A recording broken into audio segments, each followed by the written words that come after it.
মই এই অসমতে জন্ম লৈছিলোঁ। মই এই মাটিৰে ল'ৰা আৰু অসমত জন্ম হৈয়ে পোনপ্ৰথম মই মোৰ যিটো জীৱন সেই জীৱনৰ অৱস্থাত মই বিহু পাইছিলোঁ। অসমৰ খেতিয়ক ৰাইজসকলক পাইছিলোঁ। সেইটো এটা যুগ। সেই যুগটো এতিয়া লাহে লাহে লাহে লাহে লাহে লাহে সেই যুগটো এতিয়া বৈজ্ঞানিক যুগলৈ আহিল যদিও আমি বিহু পাতি আছোঁ। পথাৰৰ বিহু আৰু চোতালৰ বিহু আমি যি পাতিছিলোঁ, সেই বিহু আহি এতিয়া মঞ্চ পালেহি। সেই মঞ্চ পোৱা বিহু, যি বিহু মঞ্চ পালেহি, সেই বিহুৰ প্ৰতি মই দুএষাৰমান কথা আপোনালোকক কওঁ। যে চাওক, আমি আচল মূল বস্তু যিটো শিপাডাল, আমি শিপাডালৰ পৰা কিছু আঁতৰত আছোঁ নেকি? শিপাডালৰ পৰা আঁতৰত আছোঁ যেন লাগে। আমি ডালে পাতে যেন কিছুমান আমি কাম কৰি আছোঁ।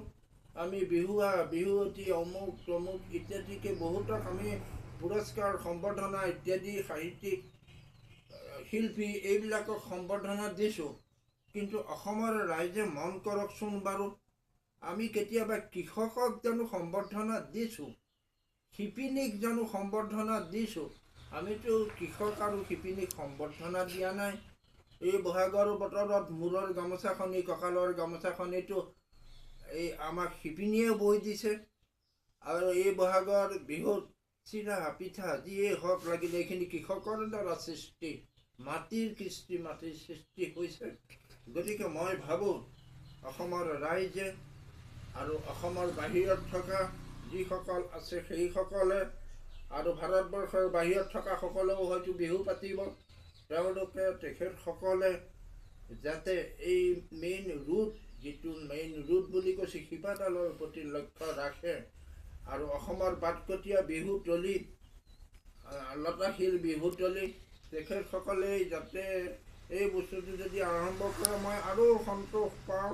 আৰু সকলো অসমৰ বিহুতলীৰ প্ৰতি, অকল লতাশিল বুলি মই কোৱা নাই, সকলো অসমৰ বিহুতলী গাঁৱে ভূঞে সকলোৱে যাতে এই বিহুক যাতে আপোনালোকৰ বিহুত যাতে কৃষকক আৰু শিপিনীক যাতে সন্মান জনায়, এইটো মোৰ আপোনালোকৰ প্ৰতি অনুৰোধ। এইটো মোৰ অনুৰোধ, কোনো উপদেশ মই দিয়া নাই।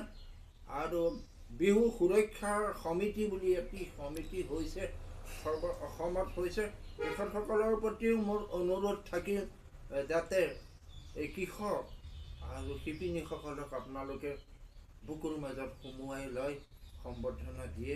এইটো বস্তুকে মই বিচাৰিছোঁ। মই মানে এতিয়া মোৰ বিয়লি অৱস্থা জীৱনৰ, এতিয়া 71 বছৰ হ'লেই কিন্তু বিহুৰ লগত মই জড়িত। আমি এই বিহু চৰ্চা বিকাশ সমিতি পাতিছিলোঁ এসময়ত 87 চনত আৰু আৰ্হিমূলক নিয়মাৱলী আমি উলিয়াইছিলোঁ। তাৰে কি ফল ধৰিছে আমি নাজানো, কিন্তু বিহুখন দেখি ভালেই লাগি আছে অসমৰ ৰাইজক।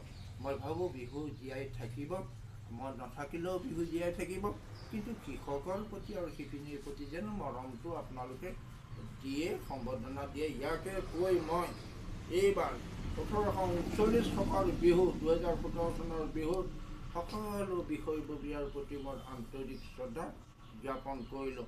ধন্যবাদ।